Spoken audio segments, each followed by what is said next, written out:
Last బాల్‌కి 6 కొడతామంటూ అప్పట్లో కిరణ్ కుమార్ రెడ్డి గారు రాష్ట్ర విభజన సందర్భంలో ప్రజలందరిని నమ్మించారు. తీరా చూస్తే అది కాస్త ఆయన లాస్ట్ బాల్‌కి 6 కొట్టలేదు కానీ ఉన్న బాల్‌కి డకౌట్ అయిపోయినటువంటి పరిస్థితి. ఆయన దెబ్బతిన్నారు. రాష్ట్రం విడిపోయింది. అదొక కథ చూసాం. ఇప్పుడు చంద్రబాబు గారికి సంబంధించినటువంటి యాక్టివిటీలో అలాంటిది కాకుండా చూసుకోవాల్సిన బాధ్యత ఆయనది. వేగంగా పూర్తి చేసుకోవడం. ప్రస్తుతం ఆయన వైఎస్ఆర్ కాంగ్రెస్ పార్టీలో ఉన్న లోపాలు, వైసీపీకి సంబంధించి ప్రత్యర్థులు వీటి మీదనే చూసుకుంటున్నారు కానీ తన పార్టీకి సంబంధించినటువంటి వాళ్ళు, అక్కడ పోటీలు పడుతున్నటువంటి వాళ్ళు, మరోవైపు జనసేన వల్ల పోటీలు అక్కడ ఎలాంటి ప్రాబ్లమ్స్ వస్తున్నాయి ఇవన్నీ తెలియదంటే ఖచ్చితంగా తెలుసు.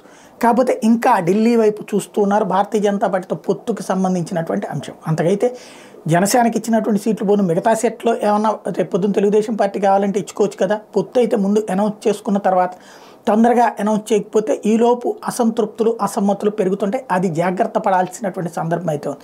ప్రస్తుతానికైతే భారతీయ జనతా పార్టీ డెసిషన్ వైపు ఆయన చూస్తున్నారు. కానీ భారతీయ జనతా పార్టీ దగ్గరికి ఎవరిని పంపించారో లేదో ఏమీ తెలియట్లేదు. అటు తెలుగుదేశం శ్రేణులకు అర్థం కావట్లేదు, ఇటు భారతీయ జనతా పార్టీ శ్రేణులకు అర్థం కావట్లేదు. ఎవరి వ్యూహం అర్థం కాదు.